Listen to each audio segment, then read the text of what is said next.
Injection. Not injection. Fi, kumustahin mo naman yung mga baby mo, anak, oh? Oh, ayan ang mga baby mo, oh. Oh, bakit naka-cage yan? Kasi inaaway niya si Kuya Nori. Hi mga kamuma, for today's video, so, you know, super stress. You know why? Grabe, nagkaroon na naman ng kuto yung mga aso ko, tapos nagkaroon sila ng tick. Pero, meron akong binili na gamot para sa kanila. So, meron akong ilalagay sa kanila at binili ko po yan sa Ginger Pet Station. So, eto nga po pala yung binili ko na gamot. So, eto ipapatak ko to sa batok nila.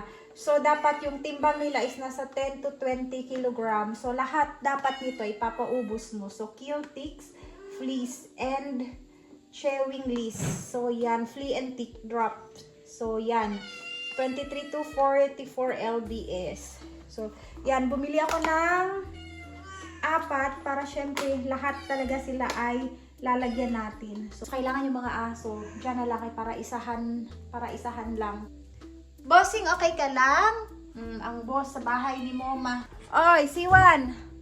Sito, ang sweet nyo namang dalawa. Alis mo na kayo dyan, be. Grabe naman ka-sweet ang duha, oy. Oh. Uy. Yeah. Huwag kang umakyat! Dito ka, dito ka! Ay, grabe. Napay mga sinampay. Dali lang. Shout out guys sa mga sinampay. Look at them. Eto yung mga tatlo. Nahawa talaga sila kay Tino. Tingnan nyo. Grabe. Kadaming tick ni Tino. So ngayon gamutin natin yan. Brownie. Okay, eto damay sila lahat eh. Best in tick talaga to si Tino. Oh, bakit kaya no? Tino first. This one is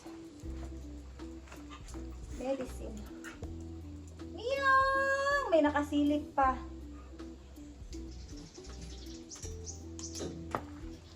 So, kailangan dito lang talaga siya ilalagay and ubusin daw to lahat.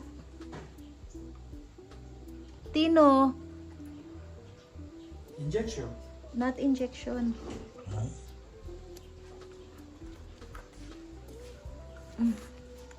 Tino, Tino.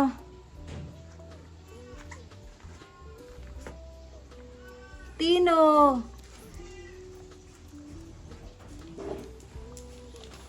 Yeah. Check natin ng ilang days. And bawal din sila paliguan for 3 days. Then, before ka maglagay din ito, dapat yung mga aso is wala pa silang ligo para hindi mag-mix yung chemicals. Lagay natin dito sa batok. So, grabe. Para makaligo na rin kayo ko. Pero mga after 5 days ko na siguro kayo paliguan.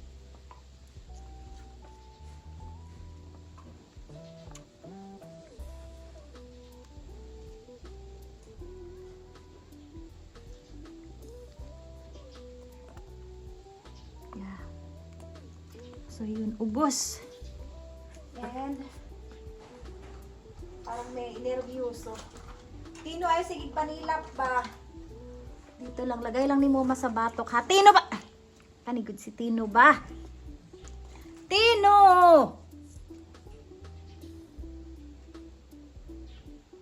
So, yeah. Full ilagay.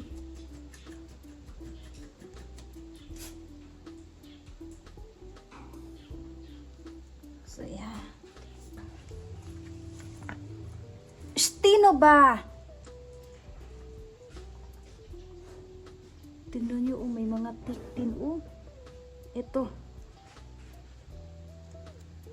Yeah.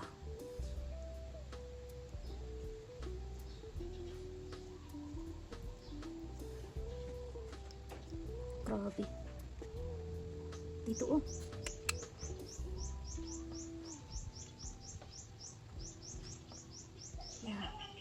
Hi, Mochi! So, ang result nito, after 3 days. Then, after 3 days, pwede na silang paliguan para matanggal yung mga kuto. Okay, so that's it for today's video. Ito yung name ng box ng gamot. Yan.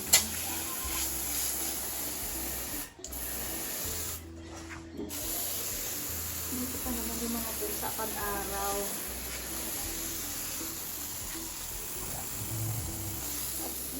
Nakakuha niyo, pwede para dali. Puro naglasa ko. Delikado eh.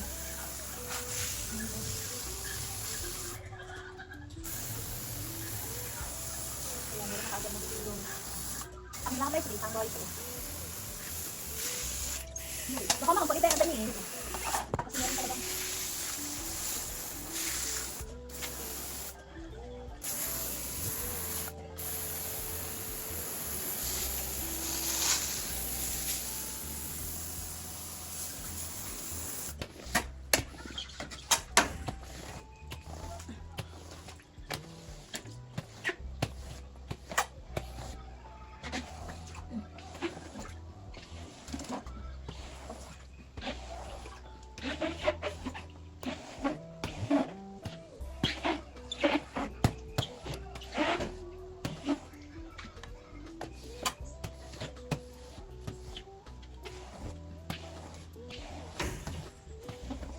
So, that's it for today's video.